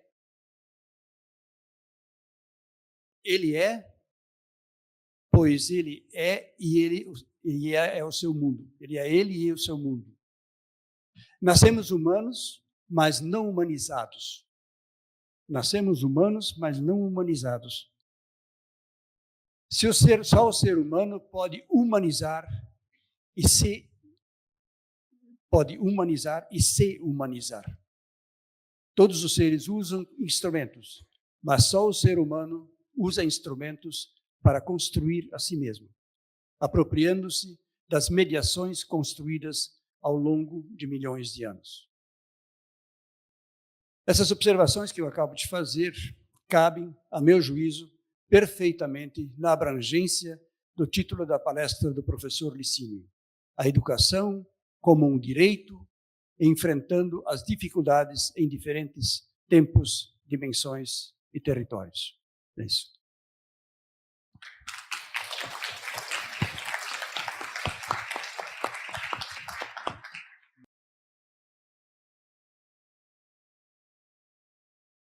Eu pedi ao professor para reagir, e o professor reagiu, e reagiu muito bem, e portanto, do ponto de vista do nosso diálogo, eu teria preferido que tivesse reagido mal para eu poder agora, enfim, encetar aqui um debate mais dialético, mais contraditório, não é? Mas, na verdade, tocou aqui alguns aspectos que me parecem relevantes, quer dizer, nós hoje estamos perante o predomínio do novo capitalismo e das suas regras na educação. A educação e a formação são, obviamente, um dos maiores negócios do século XXI, são claramente uma área de negócio a variedíssimos níveis do século XXI e, portanto, a mercadorização da educação, a privatização, a transformação da própria educação escolar institucionalizada está em curso. Creio que a própria formação, a própria identidade de professores, professoras, educadores e educadoras está em recomposição, não poderia deixar de estar, não é? E, portanto, esta competitividade, esta indução, não é, de uma performatividade competitiva, sistemática, esta lógica do lideracionismo, nós voltamos a acreditar que o homem certo ou a mulher certa fará toda a diferença, por exemplo, no governo de uma escola, de uma faculdade, de uma universidade. Isto é uma concepção não apenas individualista, não é? Uma concepção puramente gestionária, não é? Que rapidamente se concentra em traços de personalidade, que rapidamente concentra sobre um indivíduo um conjunto de poderes, de capacidades que os outros aceitam, não é? Que os outros aceitam, e que, evidentemente, se formos por este caminho, significa que a gestão democrática, o governo democrático das instituições é inviável. É inviável. Porque, naturalmente, se o governo individual de uma liderança, não é? Que, na verdade, é melhor do que o esforço de nós todos. Se ela ocorre, ela vai, com certeza, dominar, do ponto de vista em que ela é mais rápida, ela gasta menos recursos de tempo, de dinheiro, de todo tipo de recursos, e, portanto, esta crença é uma crença estranha para uma classe profissional. Toda a vida viveu da cooperação entre professores e professoras, do trabalho coletivo, não é? Do trabalho coletivo, da luta e da tentativa de realizar a gestão democrática. É uma crença realmente ao contrário, mas ela vai fazendo o seu caminho, não é? Portanto, é por isso que eu digo que nós estamos divididos. Eu creio que há que assumir, não é? Que não há os nós e os eles, não é? Que nós estamos no mundo da educação, no mundo também escolar, no mundo académico, no mundo universitário, nós estamos divididos. Não é? E, portanto, nós não somos seres mais ou menos passivos, estamos a ser objeto de um programa que é absolutamente externo, não é? Que impende sobre nós e que nos esmaga. Não, não estamos divididos em termos de concessões. Por isso nós não estamos de acordo com determinados princípios cruciais a uma educação que é sempre uma opção antropológica, axiológica. Estamos de acordo. Não é possível fazer educação sem uma antropologia, não é? Uma concepção de ser humano. E, portanto, por isso é que nós não temos grandes pedagogos hoje. Quando nos perguntam, mas qual é o grande pedagogo que está a estudar, nós temos uma grande dificuldade. Não é? Há quem diga mesmo, talvez um pouco radicalmente, que o último grande pedagogo da segunda metade do século XX foi o Paulo Freire. Eu acho que sim, acho que foi, mas acho que estão a emergir novos pedagogos, nós não sabemos muito bem onde. E também não os reconhecemos, quer dizer. Mas espero que esse caminho possa ser feito. E, portanto, os pedagogos da segunda metade do século XX viram isto muito bem, quer dizer, estou-me a lembrar da expressão da educação como humanização dos seres humanos, de Paulo Freire. O italiano Ettore Gelpi, que eu trabalho muito há muitos anos, tinha muitas relações com Paulo Freire, eram amigos, aliás, falava em humanizar os humanos, que é a questão que foi colocada pelo professor. Quer dizer, nós estamos neste momento perante um conjunto de instrumentos que são instrumentos de alienação, efetivamente são instrumentos de alienação.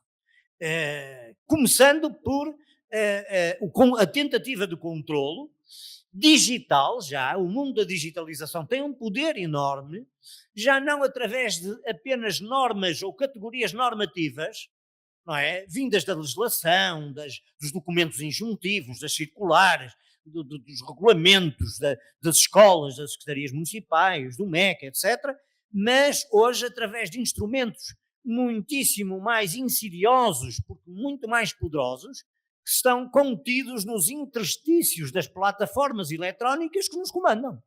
Esta é que é verdade, quer dizer, nós estamos num ativismo sistemático, diário, sempre a correr atrás dos prazos que a plataforma nos dá, mas a plataforma exige-nos novas categorias, um novo discurso, não é? Por exemplo, eu dou-vos um exemplo. O mundo digital hoje é um mundo que acabou com a narrativa. Não há possibilidade de narrativa no mundo digital. Nós fazíamos narrativas quando fazíamos relatórios. Os professores e as professoras são, enfim, especialistas em relatórios. Fazíamos relatórios sobre a avaliação dos alunos, autoavaliação, relatórios da turma, da classe, da direção, disto, daquilo. Bem, na verdade, nós continuamos a falar em relatórios, mas os relatórios acabaram. Eu escrevi, aliás, um texto há pouco tempo, um texto de combate. Combate não é um texto académico, é académico informado, mas academicamente informado, mas não é um texto académico. E o texto foi muito comentado por vários colegas, foi publicado numa revista portuguesa, que é uma revista pedagógica, porque o texto chama-se "O meu relatório anual já só é anual". E os colegas acharam o título estranho, no mínimo, não é? O meu relatório anual já não é anual. O que eu quero dizer com o título, e isso fica claro no texto, é que já não é relatório, já só é anual. E o anual faz um procedimento a que continuo a chamar relatório, mas que na verdade já perdeu a dimensão de relatório. Porquê? Porque a dimensão de relatório exige a narrativa. Tem um princípio, um meio e um fim, tem uma introdução, tem o desenvolvimento, tem a conclusão, tem eventualmente uma autoavaliação, ou recomendações, ou críticas. Portanto, há uma dimensão narrativa. Conta-se uma história, um processo, não é? Isso é absolutamente impossível hoje na base dos instrumentos digitais. O mundo digital hoje não extrai, quer dizer, não pede contas. Nós temos, porque estamos com a accountability, a prestação de contas. Meus caros, nós já não estamos exatamente na prestação de contas. Nós estamos no momento da extração de contas. Como as contas estão-nos a ser extraídas, não é? Através de quê? De quesitos digitais que nos utilizam para carregar dados, e nós vamos alimentando as plataformas, não é? Carreamos dados com certas características e não outras, não é verdade? Sabemos isso ao detalhe, há certas categorias que são permitidas, outras não. o próprio discurso, até a quantidade de discurso. Vejam, quando a plataforma pede 3.000 caracteres, aos 3.001 já não grava. Não é? Já não grava.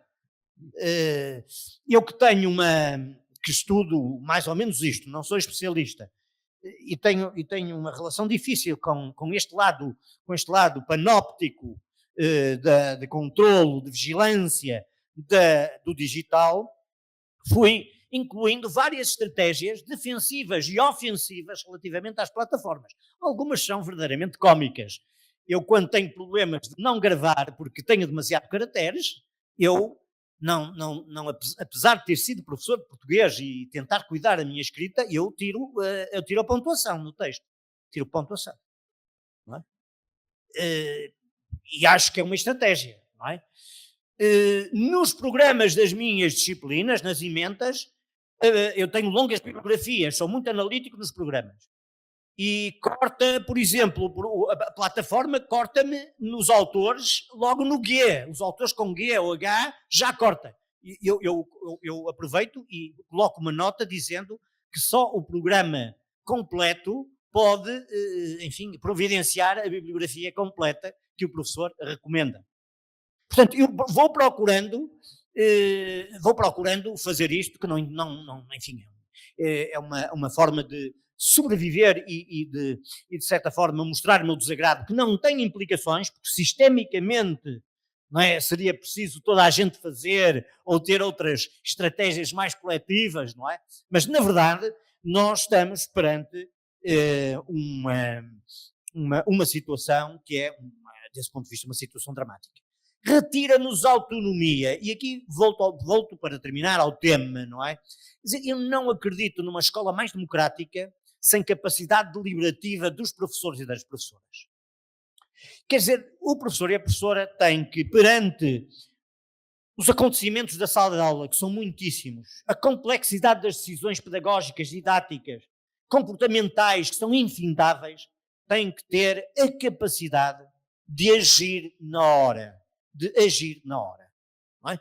Qualquer ação que seja diferida para pedir autorização ao diretor ou à diretora, ou para fazer uma consulta à Secretaria Municipal, outra coisa qualquer, perderá eficácia e desautorizará para sempre, possivelmente, no plano pedagógico, a professora e o professor. Portanto, nós temos que ter essa capacidade. Essa capacidade não pode ser uma capacidade de reação puramente individual. Isto é, eu tenho que agir individualmente, mas com, de certa forma, a retaguarda, o respaldo do coletivo dos professores, do colégio dos professores. Há muitas formas de dizer isto. Da cultura pedagógica, não é? E, portanto, eu tenho que fazer a interpretação naquele momento, em ato, daquilo que eu sei que eu e os outros e as outras colegas temos debatido, que é a nossa forma de agir, que é o nosso projeto pedagógico-didático, e que não sou eu, isoladamente, que ali está, mas que sou eu e um coletivo, sou eu e um conjunto de reflexões. É isto que, no fundo, chamamos a profissionalidade docente. Um conjunto de normas partilhadas, de reflexões, e depois aqui juntamos, naturalmente, as nossas convicções, a nossa personalidade, que faz sempre uma grande diferença, etc. Mas eu tenho que ter isso. Ora, é esta produção de conhecimento. É esta construção da profissão que eu hoje creio que está muito mais difícil de realizar. Por tudo isto, porque nós estamos cercados. Nós pensamos falsamente que a sala de aula é ainda, digamos, o nosso reino, não é? Onde nós estamos mais ou menos livres, sozinhos. Isto é digamos, uma crença ingênua. Nós estamos, efetivamente, controlados por os manuais, por os tablets onde eles existem, por os sistemas apostilados onde eles existem, pelas regras de avaliação, de gestão, de escrutínio, de vigilância eletrónica. Portanto, nós não estamos efetivamente autónomos, com capacidade de reflexão e de ação autónoma na sala de aula. Já não estamos há muito tempo. Portanto, essa solidão que se vive hoje na sala de aula é uma solidão que, do ponto de vista da pedagogia, do nosso trabalho educativo, é preocupante. De certa forma, nós estamos mais sozinhos, aparentemente mais livres. Gosto muito de uma frase de um grande economista português chamado Mário Morteira, que diz que, de certa forma, nós estamos perante o mundo da aprendizagem, do conhecimento, enfim, de todos esses grandes chavões, não é? Da economia do conhecimento, etc. Nós estamos na situação do lonely cowboy, ou cowgirl, não é verdade? na pradaria, perante uma paisagem, enfim, quase infinita, um mundo cheio de possibilidades, mas no fim de contas estamos sozinhos e estamos sozinhas. E estamos numa situação de extrema insegurança. Extrema insegurança. Insegurança ontológica.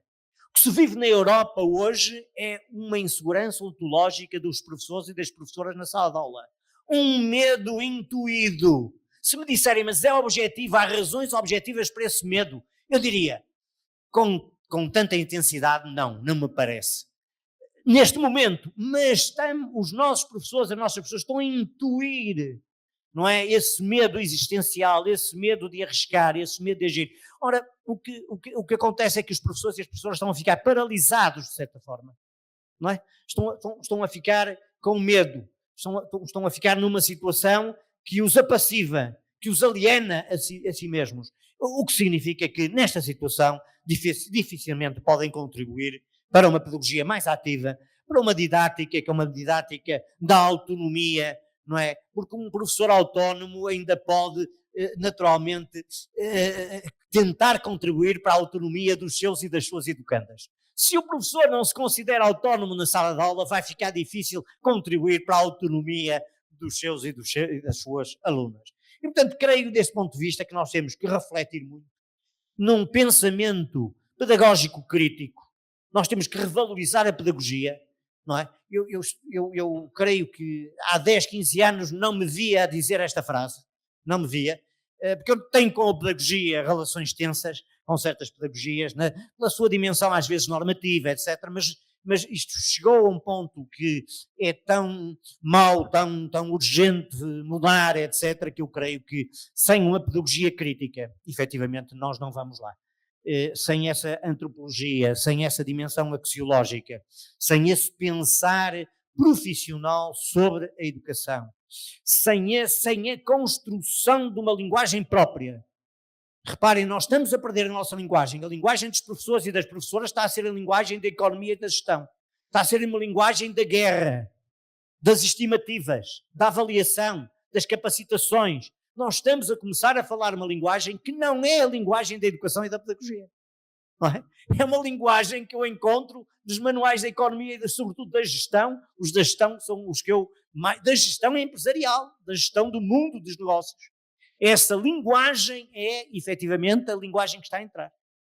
E, portanto, significa que, se nós, como profissionais, perdermos a nossa metalinguagem, não é? Perdemos os nossos conceitos educativos, as nossas referências, os nossos autores e as nossas autoras, a capacidade de nos engajarmos em debates e controvérsias educativas e pedagógicas, não é? Que são fundamentais, porque demonstram que nós estamos vivos, que nós estamos atentos, que conhecemos as correntes, as teorias, os autores e que nos somos capazes de engajar nesse debate. Isso é fundamental no plano intelectual, no plano das práticas também. Não é? Bem, enfim, nós realmente estaremos já no consenso final, que é um consenso imposto através da economia, da gestão, destas grandes tiradas das lideranças, da empregabilidade, do empreendedorismo,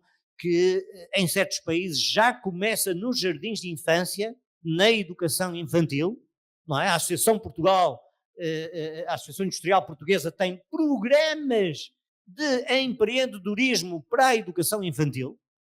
Portanto, é todo este caminho que está a ser feito, não é? Que nós temos, em primeiro lugar, que perceber, que analisar bem e depois que tomar atitudes, quer dizer, porque se continuarmos neste caminho, nós vamos sendo desprofissionalizados. Eu tenho inventado várias expressões só para acicatar, no melhor sentido, as professoras e os professores, porque eu vejo que eles e elas estão a evoluir para treinadores de habilidades avançadas, para educometristas, porque a avaliação não é, e a mensuração são cada vez mais importantes. Portanto, digamos, esta situação que nós temos que combater, porque sem isso nós não seremos capazes, à nossa escala, no nosso contexto, de lutar por uma educação como direito praticado, não é? E é essa educação como direito praticado aquela que nos implica mais e onde nós podemos fazer mais diferença. Porque as outras estão sucessivamente em níveis e em dinâmicas políticas e económicas, etc., muitíssimo mais longínquas de nós. Claro, não temos, nem podemos desistir delas, mas a verdade é que é no domínio do efetivamente praticado que nós podemos fazer alguma diferença. E os educadores, a pedagogia, a autonomia na sala de aula, um conjunto de valores, de práticas, evidentemente fazem a diferença, evidentemente podem fazer imensa diferença. Se nós deixarmos de acreditar nisso, seria o fim da nossa profissão. E, portanto, eu sou otimista, relativamente otimista, mas realista. Eu acho que as coisas estão feias, as coisas estão muito difíceis, acho que temos que as confrontar com mais reflexão, mais debate, com mais estudo. Acho que os professores e as professoras têm pouco tempo para estudo, têm poucas condições para estudo, têm poucas condições para se tornarem indivíduos cosmopolitas, para terem acesso à informação, às revistas científicas. Portanto, e eu estou a falar claramente do meu país, aqui eu tenho a certeza, não é? Tenho discutido isto com os sindicatos de professores. Portanto, isto é fundamental, porque professores e professoras desintelectualizados é o caminho da proletarização e desanimados é o fim da educação, porque o professor, a professora é um animador da sala de aula, dos seus alunos. Um animador sem alma é uma contradição dos termos, até porque alma vem de anima, no latim. Portanto, o professor sem alma nunca pode ser um animador, é um desanimador. Ora, se nós perdemos no limite a esperança, a alma, na nossa profissão, na nossa capacidade, no nosso coletivo, nessa visão que não precisa ser ingênua nem pode, mas tem que ser otimista e esperançosa no ser humano que está em frente de nós, que é cada aluno, cada aluna, etc. Bem, enfim, chamemos isto outra coisa, a educação já não será, e eu aqui estou absolutamente de acordo com o professor Pedro sobre esta questão. Muito obrigado.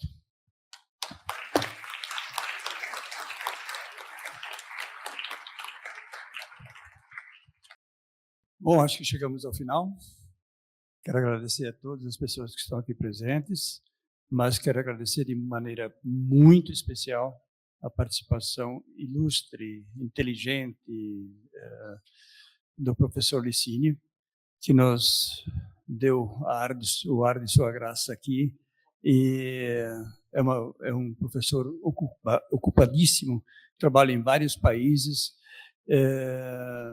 regularmente, e encontrou tempo para se encontrar com a gente, para atender no nosso convite, e que foi acho que uma participação absolutamente enriquecedora, né? De um intelectual que trabalha na Europa, que trabalha em vários países na Europa, né? Que conhece o sistema europeu, mas que, por outro lado, também conhece a nossa realidade, porque ele vem para o Brasil 3 vezes por mês, né? Ou seja, vem muitas vezes ao Brasil e conhece muito bem o Brasil, conhece os principais intelectuais brasileiros na área de educação.